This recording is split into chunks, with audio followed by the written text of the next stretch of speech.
Seja muito bem-vindos ao Mesa de Debates. Aqui quem está falando é o Guilherme e vamos que vamos, pessoal, dar continuidade aqui à nossa programação da semana, conversando sobre diversas questões, falando sobre diversos temas que têm a sua relevância, né, para aqueles que querem transformar esse status aí que nós estamos vivendo, né, nesse estado aí de coisa que estamos vivendo. E eu tô aqui com o Carlos Belli, né? Ele que é da editora Expressão Popular.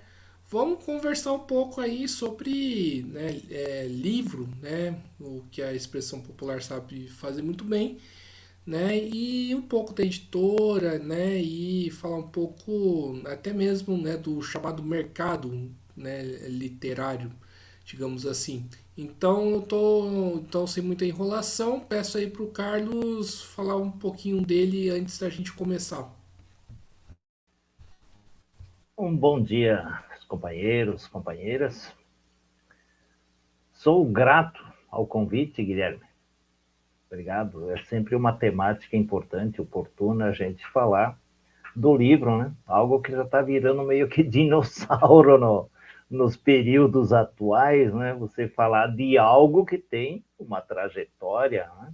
Basicamente, desde o surgimento da humanidade, a escrita e posterior com Gutenberg, o formato que conhecemos hoje. Estou na editora Expressão Popular desde a fundação, né, em 1999, fazendo o trabalho que, como nos recomendou Fidel no final do século passado, de fazerem batalha das ideias, que é o mais interessante, o mais importante para uma casa editorial que tem como tarefa elevar o nível de consciência de uma militância social capaz de transformar a realidade cheia de problemas que vivemos hoje. Então, esse é um pouco de onde a gente fala e também sobre o que a gente fala, né?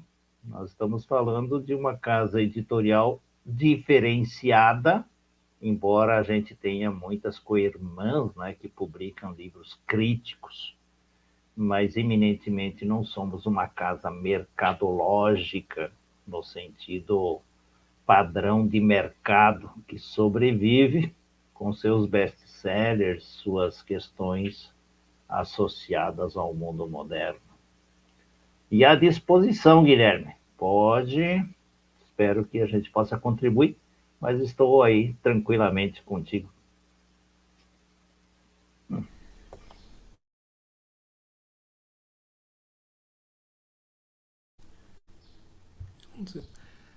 Ô Carlos, já vamos começar com a seguinte pergunta, né? É um comentário que gostaria que você respondesse. Quando eu era mais novo, né? Eu sempre escutava dos meus pais, né? Da necessidade que a gente precisa ler, né?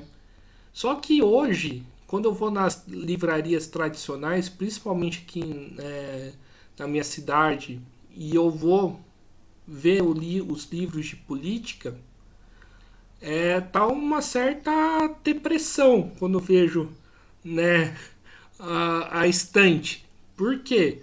A quantidade de porcaria que tem, né? Ou quantidade aí de livros que, né, feitos aí para, né, impor a ideologia da classe dominante e tudo mais. Eu gostaria de saber aí de você, ô Carlos, o que, que acontece com essas grandes livrarias, né? O que, que acontece aí com os livros, né? Que muitas das vezes faz que o capital, né, consegue cooptar até isso, né? Até o conhecimento. Você fez uma observação, Guilherme, dos dados de realidade. Se hoje, no mundo moderno, que começou no final do século passado com a informatização, passamos a ter uma série de transformações no mundo do trabalho. E essas transformações colocaram novas questões associadas ao cotidiano das pessoas que vivem em sociedade. Ou seja, colocaram novas questões para nós. E essas questões, quando você não tem uma finalidade, um projeto mais a médio ou longo prazo, elas ficam difusas. Você não vê saídas diante de uma série de questões ou problemas novos que se colocam na sociedade. Elas se misturam demais e é difícil você identificar uma corrente hegemônica de pensamento que canalize as energias, seja da juventude, não é? Ou seja, dos leitores mortais como nós. Nesse sentido, uma das maiores transformações que aconteceram e ocorreram nesses últimos períodos foi a grande proliferação de publicações. E essas publicações visam muito mais dar respostas a questões individuais, subjetivas, particulares, achando que elas têm o mérito de interpretar essa realidade e apontar saídas. Então, há uma grande quantidade de títulos publicados, né? São centenas de livros publicados dia. E isso virou uma mercadoria, onde individualmente, forjado também pela base estrutural do neoliberalismo, onde as saídas são individuais, não são coletivas, onde você vai apresentando isso. Isso é um dado de realidade que é visual, visível, identificável em todas as livrarias. Tem elementos de análise, de qualidade literária, que são muito importantes, e eles também estão nas livrarias. Então, a livraria virou uma espécie de um garimpo, né? Onde você vai, o que você identifica, o que você está buscando, porque o leitor também busca respostas às suas necessidades. Só que por exemplo, eu vi outro dia um dado, não vou citar a fonte, de uma livraria em São Paulo que tem quase 100 mil títulos disponíveis. Imagina você, Guilherme, eu, Carlos, chegar numa livraria dessas e encontrar um livro. Tudo bem, se eu tenho o título, se eu tenho referência de autor, se eu tenho a temática, facilita. Mas entre uma quantidade dessa, o sujeito mortal normal, ele fica impressionado com aquela quantidade e dispersa essa difusão da sua compreensão desse mundo real. Então, esse elemento do dado da realidade é importante. Segundo aspecto, o pessoal lê. Não é? Embora os dados no Brasil falem, em média se lê 3 livros por ano, tá bom. Mas todo dia você está lendo. Não é? Seja nas redes sociais, seja até a direção do ônibus, né? Você lê, você tem o elemento da leitura, você vê a realidade passar aos seus olhos até quando você anda na rua. Então, são leituras em times diferentes, em momentos diferentes que associam. Onde entra o livro nisso? E a questão que você coloca da qualidade? É aquilo que é produzido, e a pessoa vai ver no livro, aquilo que é a forma. É uma formação individual, pessoal. Por isso que tem os elementos, ou basicamente livros de autoajuda, que as pessoas estão com problemas. A sociedade vive problemas. E ela busca saídas. Então, pode ser num livro de autoajuda, pode ser na questão religiosa, livros de religião que pegam essa temática, podem ser livros de literatura, onde ela se identifica com determinado segmento, determinada corrente, determinado jeito. O que mudou desse período dos últimos anos que você aponta, e que eu também estou apontando? é que no nosso tempo, vamos dizer assim, nós que somos um pouco mais vividos, toda a formação nossa, ela partia da leitura do livro. A formação escolar, universitária, era lendo, estudando livros, autores, temas. Essa forma, ela mudou. Hoje, o máximo que você tem é xerox ou um texto eletrônico de um capítulo. Segundo, a formação anterior, ela visava a formação integral do ser humano. Você trabalhava a questão dos valores, da capacidade de interpretação da realidade, das possibilidades de desenvolvimento da sociedade em vistas de uma alternativa de um mundo melhor. Esse tipo de formação, baseada no livro, hoje também mudou.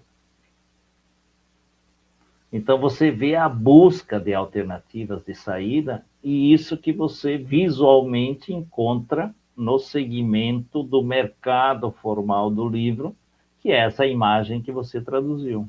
Você não lê mais para a sua formação integral. Você lê para a sua necessidade pessoal. Isso muda. Você busca a saída individual, não é mais uma saída coletiva. Então há um elemento de realidade que é visível no mundo do livro, onde esses pontos eles se sobressaem no cotidiano, que é o que a gente mais identifica.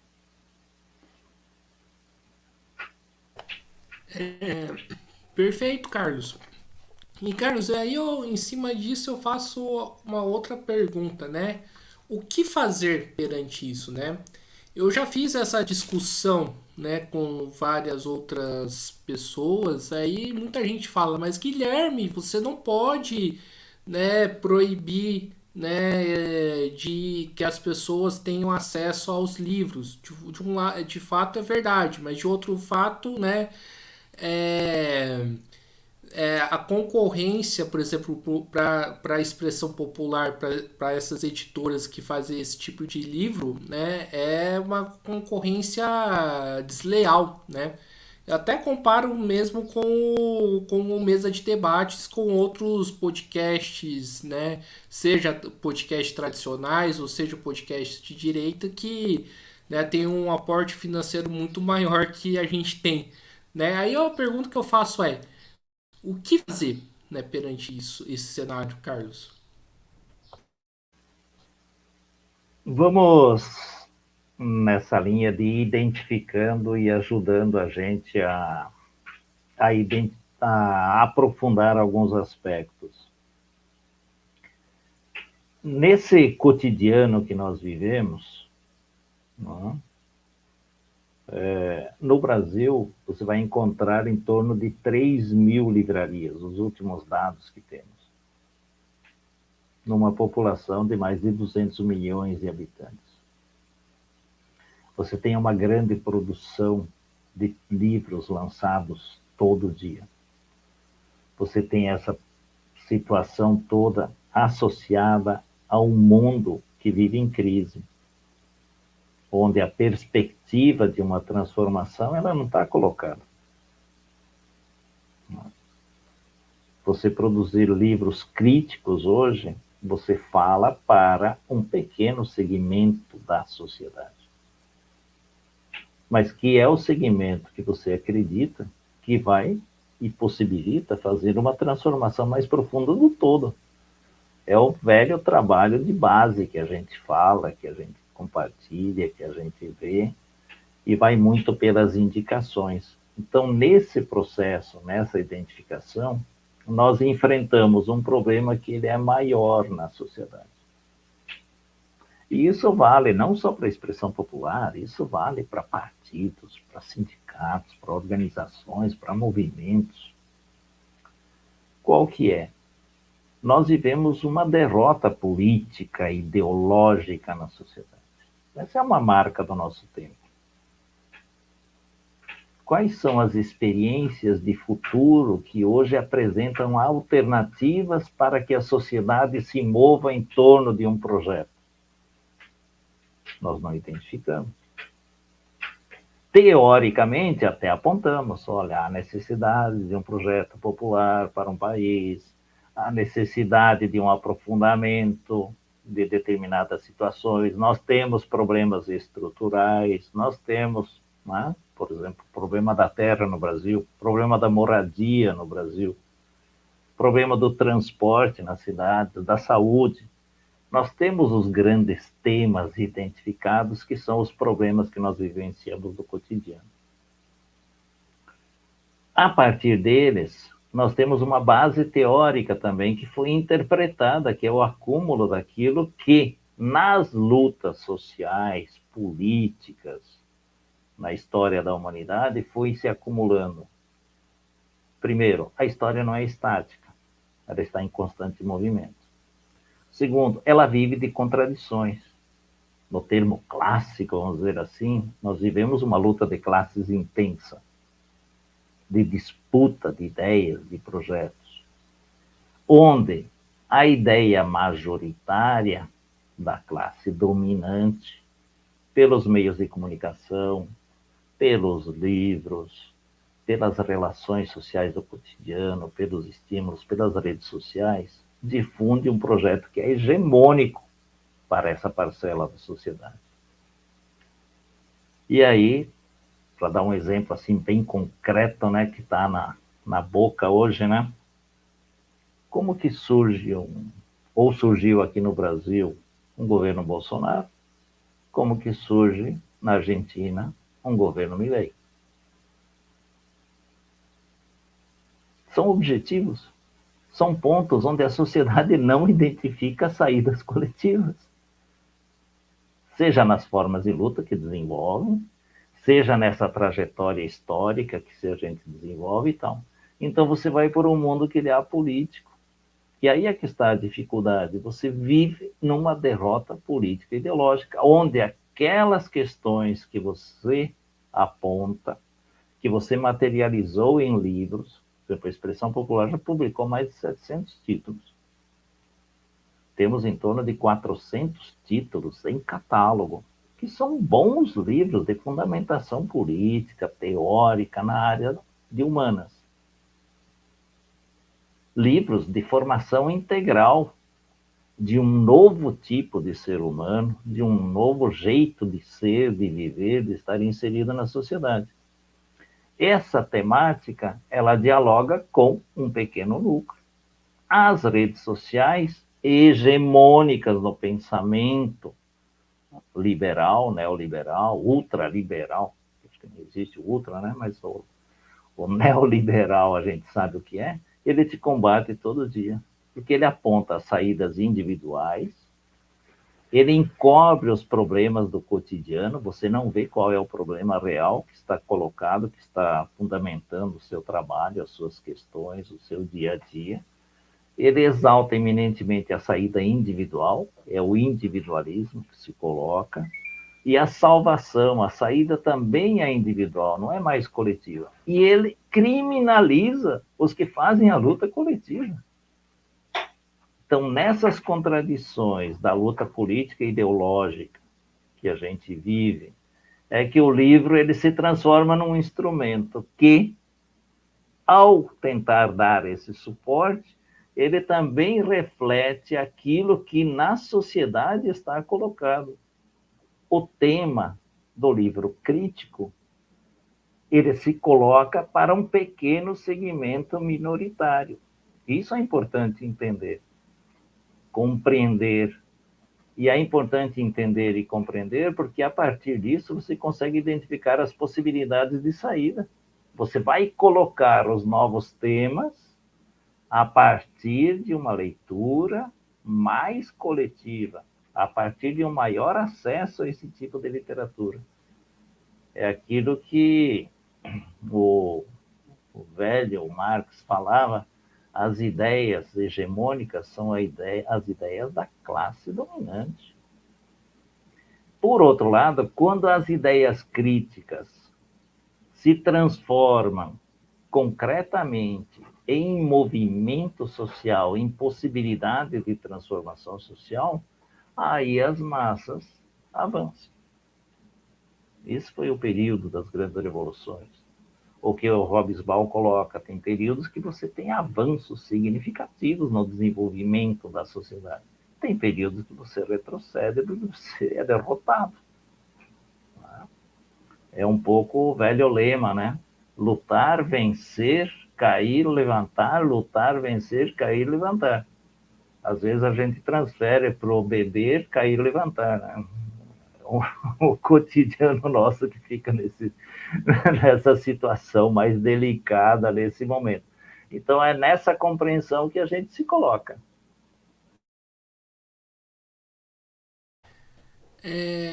Certo, Carlos. Vamos, né, falar de outra questão, mas que acho que está relacionada aí com o que você está falando sobre o nível teórico e o nível político da militância, né, da esquerda, né? Enquanto você falava, eu tava pensando aqui sobre os debates que ocorreram principalmente no segundo turno, que eu achei bastante raso, bastante complicado, né? Tava num nível, um debate que né, de que parte da militância de esquerda estava acusando o Bolsonaro de satanismo, né? Então eu gostaria de saber aí de você, né, como que você enxerga esse nível teórico aí da esquerda, né?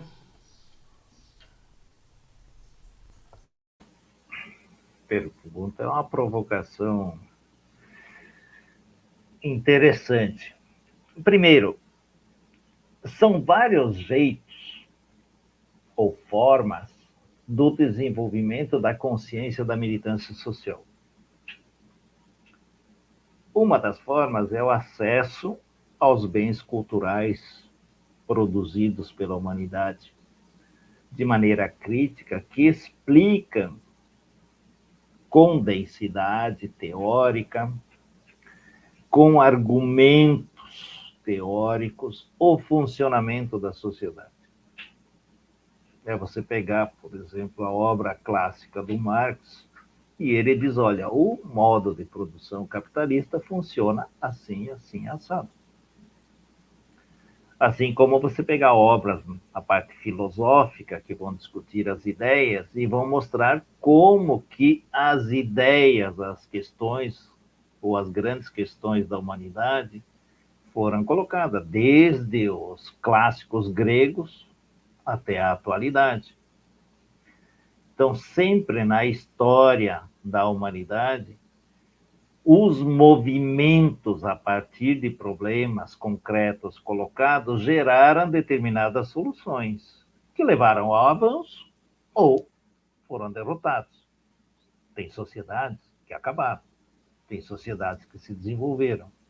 Não é linear o cotidiano nosso. E o debate atual, ele é mais complicado porque esta geração mais moderna, com acesso às novas tecnologias, ela transferiu, e eu acho que o termo talvez possa ser esse, um dos corretos, para instrumentos ou para o mercado, né, se a gente forçar um pouco, a forma de fazer política. A luta social educa. A rua, o movimento de rua educa. A escola educa. A leitura educa. A organização sindical educa. Mas elas já hoje não são suficientes. Porque há um abandono desse elemento mais estratégico, estrutural, de base teórica, que está associada a um método de análise da realidade. Então, você se torna disperso. Você tem milhões de informações cotidianas, mas você não consegue identificar qual é o problema real que está colocado. Um exemplo também bem do cotidiano nosso. Qual que é o problema Israel-Palestina? Está colocado há menos de 100 anos, mas não está resolvido. Então, esses pontos é que se colocam. Avançando nessa perspectiva, a geração nossa, ela meio que abandonou essa base teórica. Alguém no campo popular, de esquerda, vamos falar assim, ou daqueles que querem transformar a realidade, estuda ou lesap. A formação escolar, universitária, é crítica ou é de uma carga de conteúdos, padrões, padronizados que se colocam? Os debates políticos e eleitorais, em que medida eles politizam ou despolitizam a sociedade? Isso reflete você transferir um movimento de ideias político partidário para um segmento de marketing. Até a linguagem eles mudam, eles adaptam, porque você não pode falar determinadas coisas. Então, normalmente, o processo, hoje que nós vivemos, é de redução dessa capacidade de análise e de adequação às tecnologias disponíveis. Você não é mais um partido, ou um sindicato, ou um movimento clássico na sociedade que movimenta e impulsiona milhões de pessoas em torno de grandes ideias. Isso hoje não se coloca mais. Nesse formato que está, então, há um limite. E Marta Honecker, uma chilena que vivenciou, andou o mundo afora, ela sintetizou que nós vivemos as 3 grandes crises nossas. Uma crise teórica, que é isso um pouco que eu fui traçando e identificando, onde nós não temos mais os elementos da teoria política e do método de análise corretos e eficientes, assimilados, né, pelas organizações. Uma crise do próprio instrumento. Se você é um instrumento de organização social, minimamente você tem que seguir determinadas linhas, orientações, não terceirizar para departamento de marketing. Você tem que movimentar pelas ideias de projetos de sociedade. Para isso que existe um sindicato, para isso que existe um movimento, para isso que existe um partido político, principalmente partidos políticos. E o terceiro é de organização social. Então, você está nas formas de organização, também está derrotado. Elas não são suficientes para dar resposta. Então, esse é um pouco o quadro onde essa base teórica ela precisa ser inserida, precisa estar colocada e precisa buscar resposta. Mas é uma resposta que os próprios limites das organizações hoje não estão conseguindo colocar em pauta.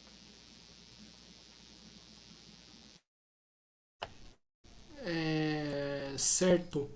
O Carlos, né, ainda na questão da militância, né, a pergunta que eu faço é como elevar o debate político atualmente, entre, entre os trabalhadores, entre a sociedade de modo geral, né? Porque às vezes eu pego principalmente escutando, né, conversando com gente que tem um pensamento mais à direita, às vezes parece que, né, o debate fica.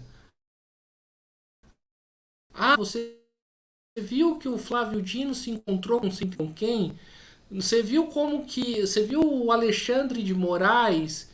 E fica muito esse debate superficial, raso e a gente não debate muito, né, projeto político, né? Parece que quem é de esquerda virou automaticamente advogado do Lula, advogado do Alexandre de Moraes, que nem de esquerda é. e advogado do Flávio Dino. Então eu gostaria de saber como faz para a gente elevar esse debate político para não ficar essa coisa meio rasa, né, que existe hoje.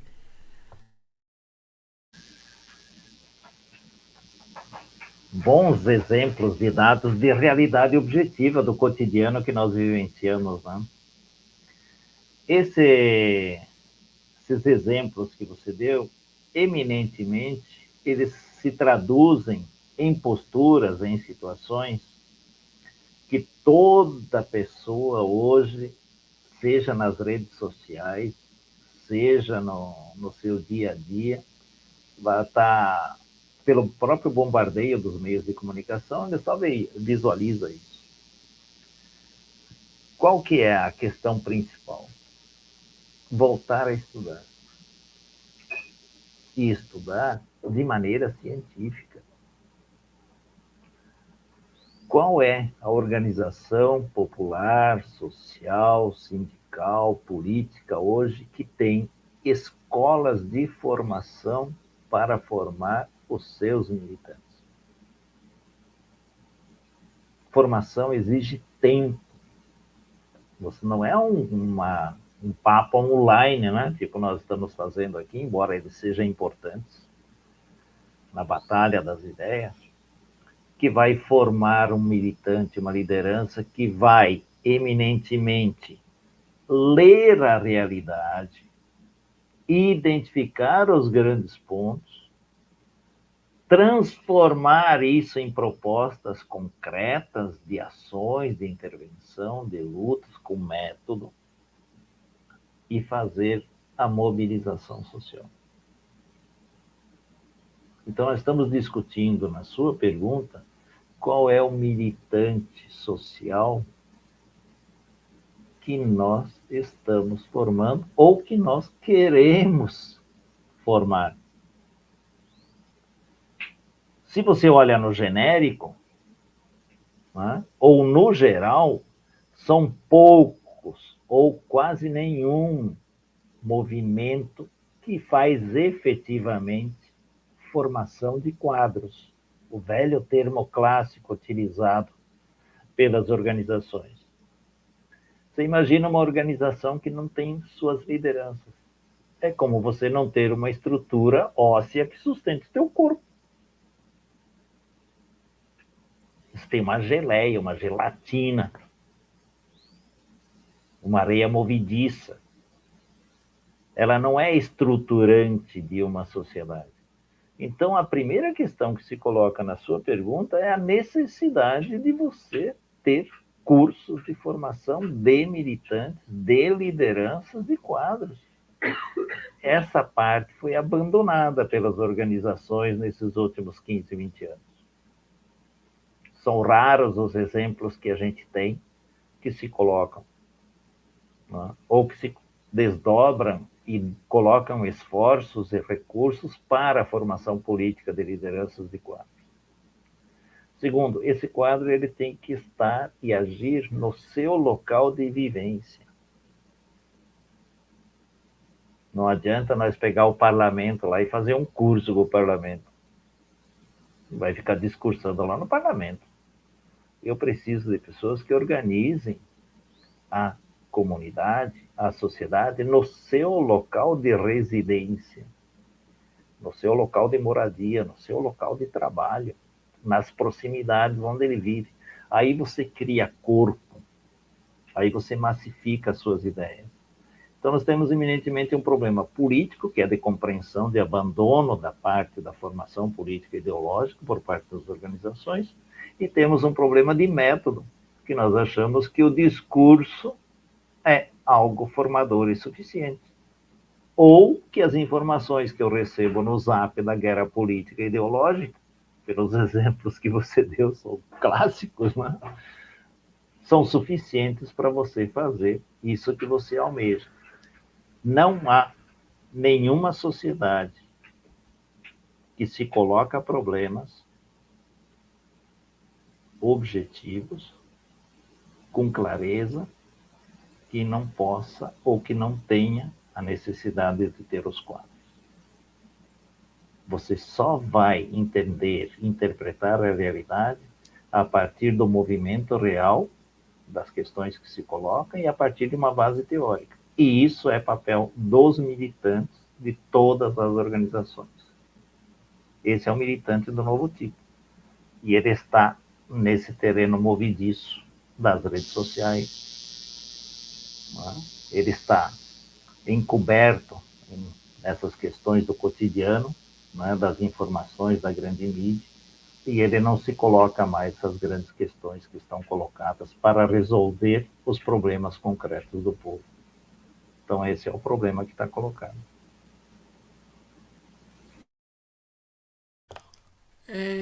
Ô Carlos, aí eu pergunto para você, né? As direções, né, dos movimentos, elas querem, né, com que fazer essa formação política na militância, porque às vezes eu, essas direções está, né, atuando muito dentro da ordem, né, de uma maneira muito institucional, né, acaba, né, se acomodando, né, com as benécias, né, do seja, né, de um parlamento ou até mesmo de uma estrutura sindical e meio que esquece aí de fazer a formação política na base, né? Não vê mais interesse. O grande problema aí, na sua visão,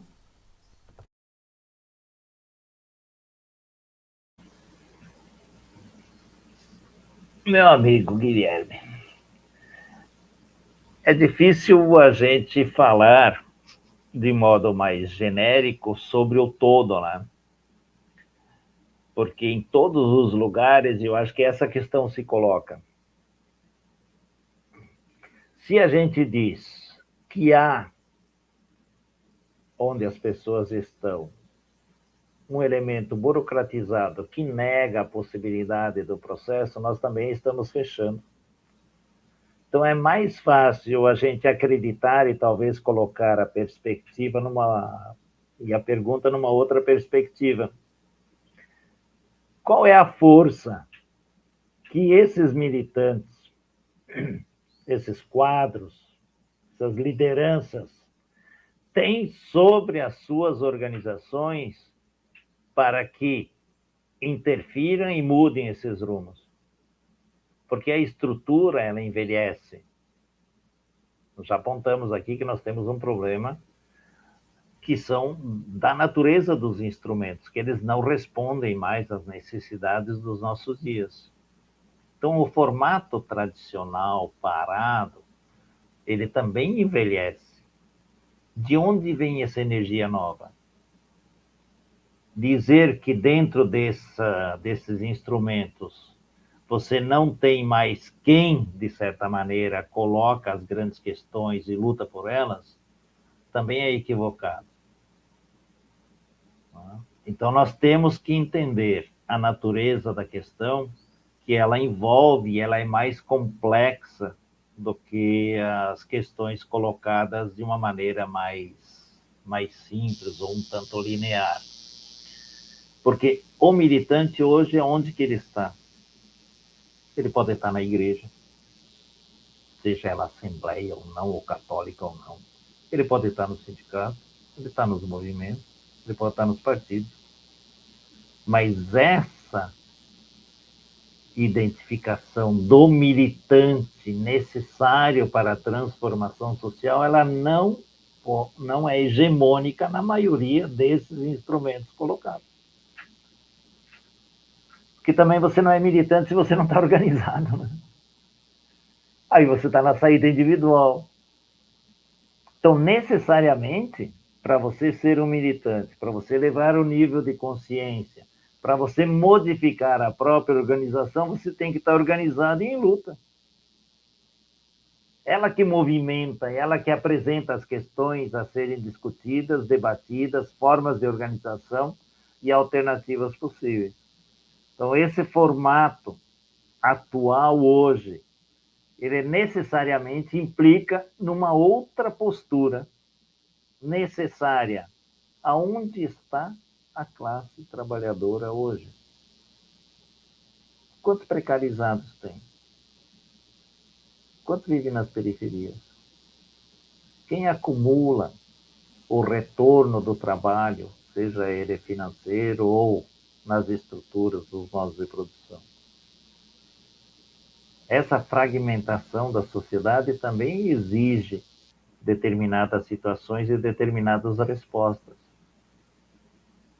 Então, é isso que se coloca hoje para um militante, para uma organização.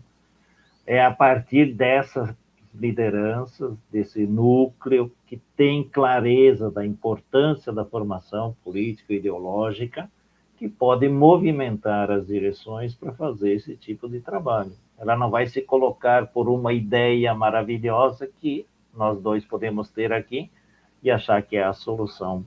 Se ela não tem base real, é uma mera ideia. Então, nós temos que transformar no cotidiano nosso, a nossa prática, que ela seja uma prática também mobilizadora. E aí aparece um elemento das relações humanas. Você só consegue modificar, transformar a partir do exemplo,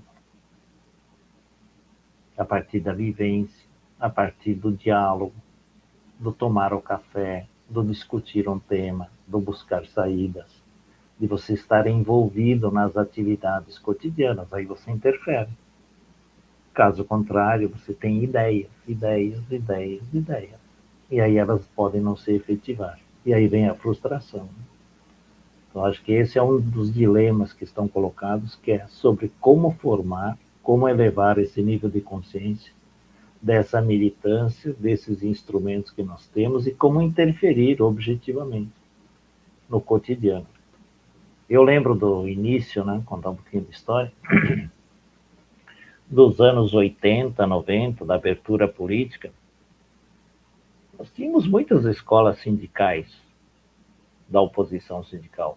Os partidos políticos no Brasil nasceram com escolas, a maioria dos de esquerda, ao menos, né? Os progressistas. Tinham escolas de formação. Hoje, o máximo que fazem é debate sobre marketing. Então, essas são as diferenças e as questões que se colocam para essas organizações. Agora, elas são importantes? São. Elas cumprem um papel? Cumprem. Mas tem limites. Acho que isso é interessante a gente entender e compreender. E eu acho que eu diria até mais, né? Eu acho que a militância tem que se debruçar, né, também em autores que estão em outros campos teóricos, aí até mesmo para entender e fazer a chamada luta política, né? Coisa que acho que é pouco feito. Por exemplo, vamos pegar um pensamento aí de um cara, vou link aqui, vamos pegar um pensamento aí, já que a gente está falando aí do Milley, né? Pegar o pensamento, o que, que o Hayek, né, pensa, né, para a gente poder debater, né? Acho que falta um pouco isso também, né? Não sei o que você acha.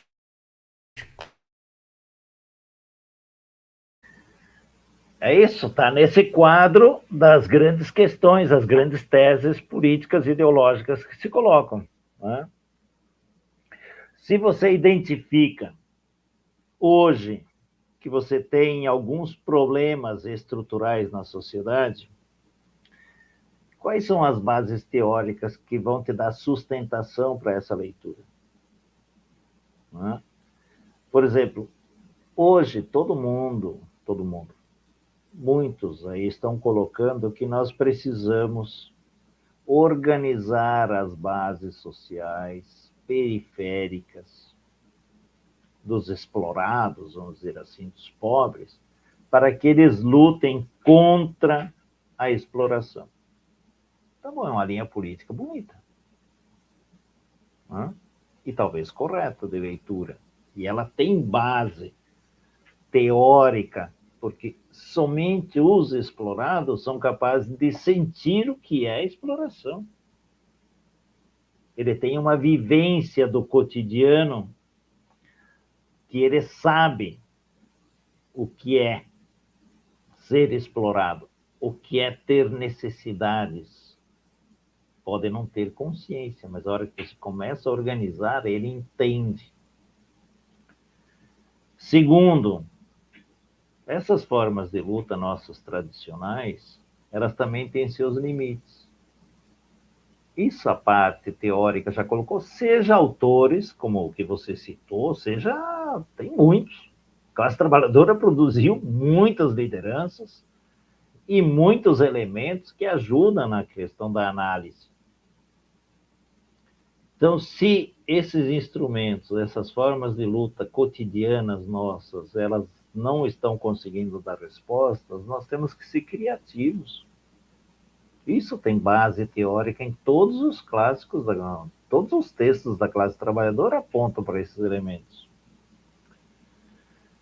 Terceiro, como que você ganha o coração desse trabalhador periférico e você experimenta novas formas de luta? É pela cultura. Poderia citar aqui Gramsci, poderia citar N outros. É pelo coração. Olha o exemplo de Ho Chi Minh ou da Revolução Vietnamita. Qual que era o tema central colocado pelos dirigentes do processo de luta que venceram o Império, os Estados Unidos? Ganhar o povo pelo coração. Carregava seu arroz, plantava seu arroz, cuidava da roça do camponês, ao mesmo tempo tinha todas as armadilhas para pegar o inimigo. É o coração, é a cultura que vai eminentemente trazer esses elementos. E aí temos várias contribuições, vários autores dos clássicos e tal. É por isso que essa parte da luta ideológica, de grandes teses colocadas, desenvolvidas pela classe trabalhadora, que ela é importante. Aí nós chegamos ao coração nevrálgico do debate, das conversas, do papel da editora, dos instrumentos que você está apontando. Você não vai conseguir dar nenhum passo adiante se você não assimilar isso que foi produzido pela própria classe, a partir da leitura dos explorados, de quem sente exploração, a partir daqueles que estão organizados em seus instrumentos de luta, sejam eles deficientes ou não, porque daí também são as condições nossas, a capacidade nossa de resolver, e sejam eles os que se colocam no cotidiano com relação à metodologia da relação com esses explorados. Então, a solidariedade, ela ganha centralidade sobre os valores. Qual o ser humano e a sociedade que nós queremos para frente? É a solidariedade, é o estudo, é a indignação, como dizia Tchê, e assim nós podemos elencar, né, uma série de outros autores que se colocam. Então, essa é a importância de fazer essa parte da luta política e ideológica, que vem muito daquilo que Paulo Freire e outros mesmos já falaram, ou as revoluções já mostraram. Se o militante não é exemplo, ele pode ser o maior teórico do mundo, pode ser o maior, né? Ele não vai conseguir agregar ninguém ao seu projeto. Então, isso é a questão que se coloca e dessa nova postura que se coloca. Eu acho que aí está essa centralidade que você falou. Legal, importante conhecer as várias correntes político-teóricas que ajudam a interpretar o mundo. Está lá no Velho Marx. Os filósofos se preocuparam em interpretar. Essa base teórica nos ajuda a isso. Agora nós temos um problema objetivo, é como é que nós transformamos. E aí é a ação do militante. Aí é a praxis, né, que está nessas bases teóricas construídas por esses vários mecanismos que nós criamos. Então isso é um pouco do projeto, ou da necessidade dessa luta política e ideológica que nós estamos enfrentando no cotidiano e que ela não é simples. Porque essa leitura é uma leitura que não está colocada na pauta das organizações com a necessidade e a profundidade que merece, e na sociedade enquanto ideias majoritárias que projetem uma transformação de futuro, de projeto de sociedade que nós queremos amanhã. Até porque, se bobear, a própria humanidade se auto-extingue, né? É para isso que meio estamos caminhando hoje.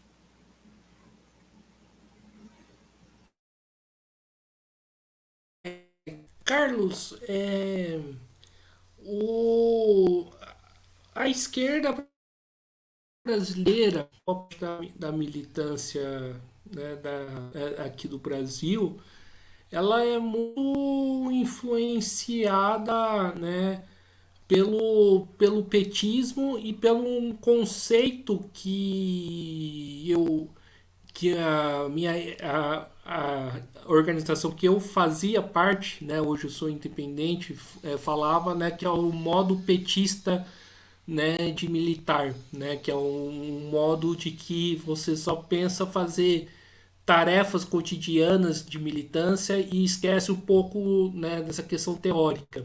Isso conta, né, que a formação da militância, né, brasileira bastante baixa.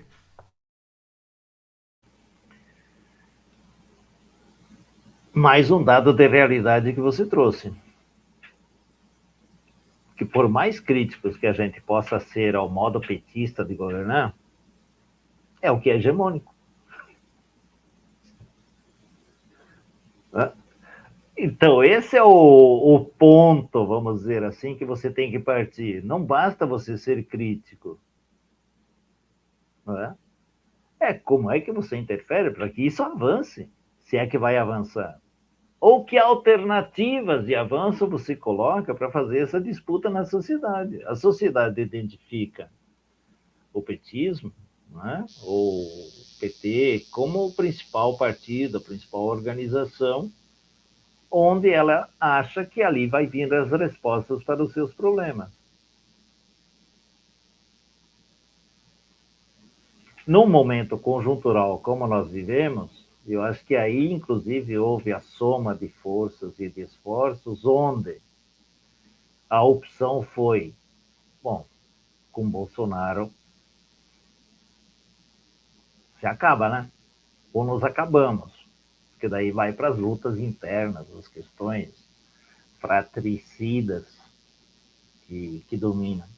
Mas nós não podemos tirar o mérito dessa identidade política social que o PT tem, concordando ou não estou entrando nesse mérito, com a sociedade brasileira. A sociedade identifica no petismo a saída possível. Então, esse é o dado objetivo que nós precisamos ler. Formou uma frente para vencer um projeto fascista, nazista, rusistas que a gente queira pôr? Sim. É capaz de levar a uma transformação profunda na sociedade? Olha a correlação de forças na sociedade. Quem continua sendo hegemônico? Centrão. Que era a base do quê? Do nazifascismo. Então, essas questões, elas precisam ser entendidas, interpretadas e analisadas. Tem seus limites? Tem. E aí é que está o ponto. Como que você faz isso avançar?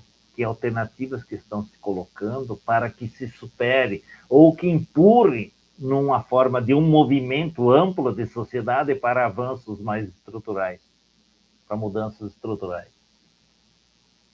Isso está colocado ao desejo.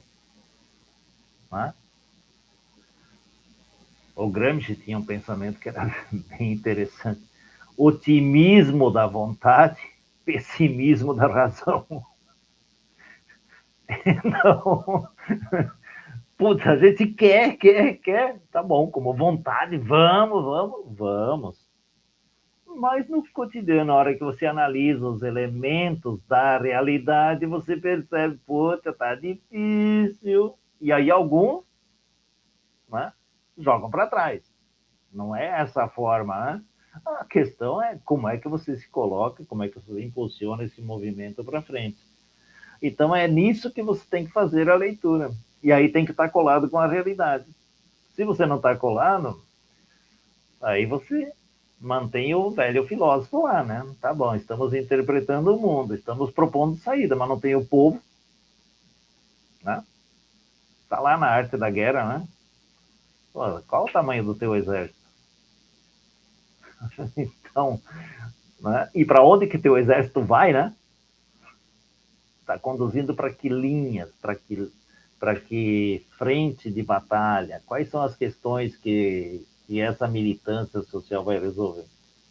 Então, são os limites. Quando nós falamos de limites dos instrumentos políticos, da falta de politização, e aí nós podemos abrir a lista, né? Que certamente não vamos ter divergências na leitura, né? De identificar quais são as lacunas, os problemas, os desafios. Mas nas saídas, aí é mais difícil porque as saídas dependem de um novo formato de organização, de uma nova leitura e de um amplo movimento de forças sociais e da sociedade. Se não há um movimento social da sociedade, a sociedade se coloca em movimento, dificilmente você vai ter mudanças. Quais são as forças hoje que pressionam o próprio petismo a avançar?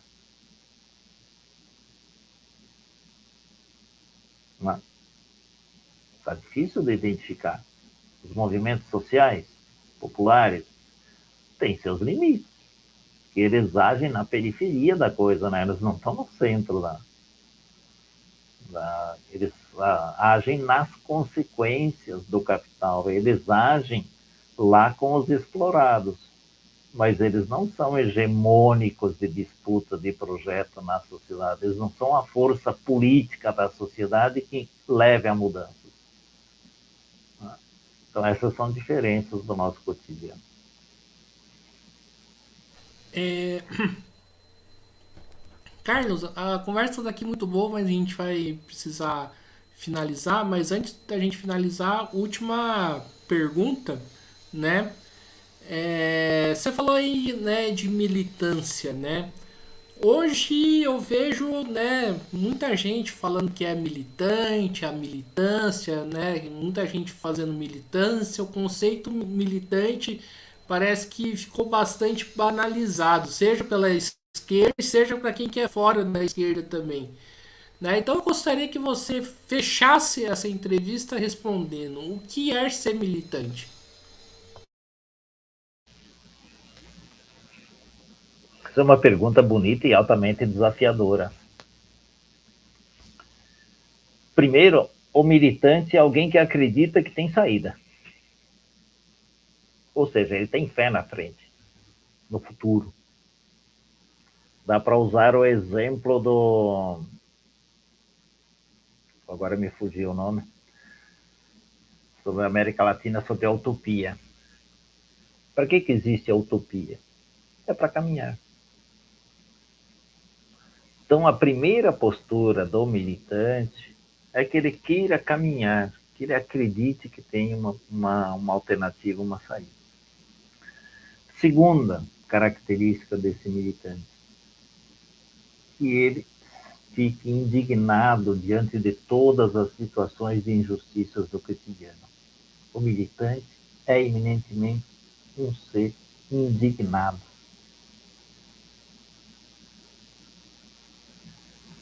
Não pode admitir situações de exploração, de violência, que hoje são cotidianas na sociedade.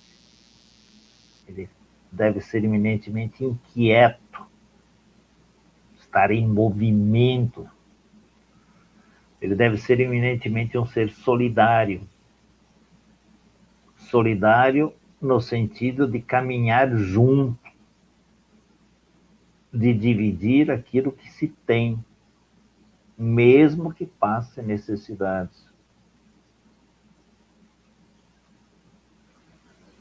Ele deve ser alguém que estuda, militante que não estuda, que não lê, que não se ajuda na formação integral pessoal, ele vai se animalizando, ele perde os sentimentos, ele reduz a capacidade da utopia, ele reduz a capacidade de ser solidário e reduz a capacidade de se indignar.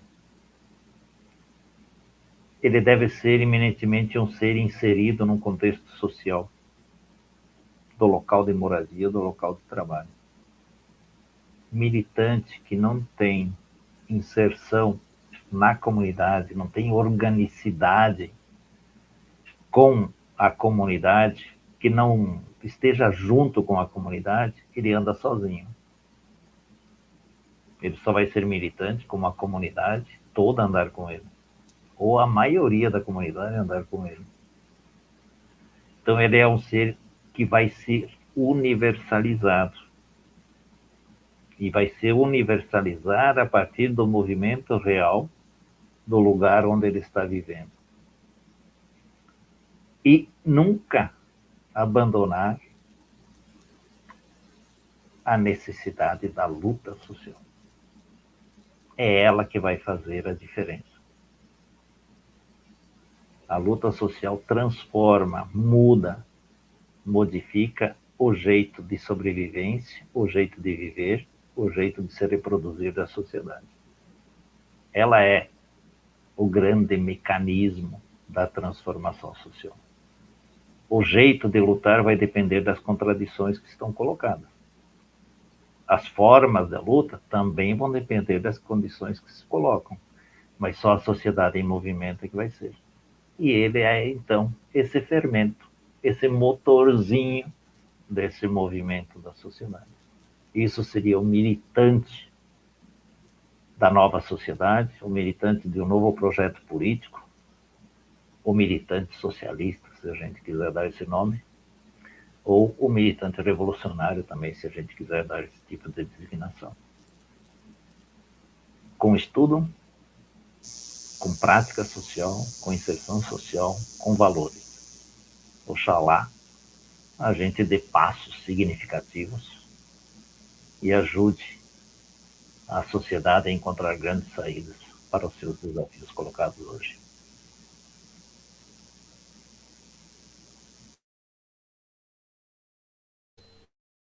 Muito bem, então é isso aí, pessoal, né? Estamos encerrando aqui mais uma entrevista do Mesa de Debates. Quero aqui agradecer ao Carlos pela boa conversa aí que tivemos. Gostei bastante do nosso papo. E passo a palavra para ele fazer suas considerações finais. Agradeço, Guilherme, você, seu blog, seu instrumento de comunicação, de análise, de debates, importantíssimos nos dias atuais. Importante a gente ter os nossos canais de comunicação, importante a gente chegar ao máximo de pessoas possíveis. Eminentemente contente por participar, por estar, por celebrar contigo esse momento. Você se conheceu virtualmente. Esperamos que no cotidiano das lutas, das leituras, da defesa do livro, da elevação do nível de consciência, a gente siga nessa batalha das ideias. Isso foi o legado do Fidel, final do século passado. O momento é de disputa das ideias na sociedade. Que você siga nesse trabalho, que quem também está aí conosco siga nesse trabalho, nesse desafio. Um grande abraço, muito obrigado pelo convite e em nome de toda a equipe da Expressão Popular, desejo vida longa à batalha das ideias que juntos travamos. Um grande abraço.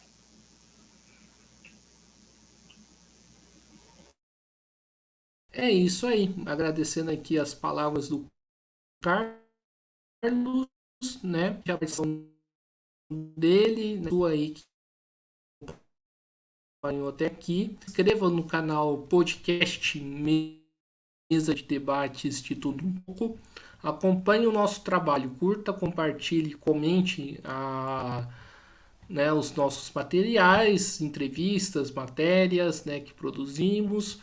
Também, né, segue a gente nas redes sociais, Facebook, TikTok e Instagram, né? E eu passo a palavra para o Carlos novamente e divulgar se a Expressão Popular tem site, onde que o pessoal pode encontrar os livros, né, da Expressão Popular. Muito bem, nós temos o site www.expressãopopular.com.br, onde tem todos os títulos disponíveis nossos lá, dos trabalhos. Também nas redes sociais, né, no Instagram, Face e outros. Aí é só acessar aí para a Expressão Popular. E que aproveitem, nós estamos com várias e permanentes promoções que a gente faz, né, de ações. E quero anunciar em primeira mão que no ano que vem, 29 de janeiro, a Expressão Popular completa 25 anos de atividades editoriais e que faremos o ano que vem uma grande programação com atividades pelos estados nacionais, onde a gente vai demarcar o nosso trabalho, o nosso esforço dos 25 anos na Batalha das Ideias. E já contamos com vocês, Guilherme. Aqui ninguém fica sem tarefa depois de atividades de debate. Um grande abraço, meu irmão. Obrigado por tudo.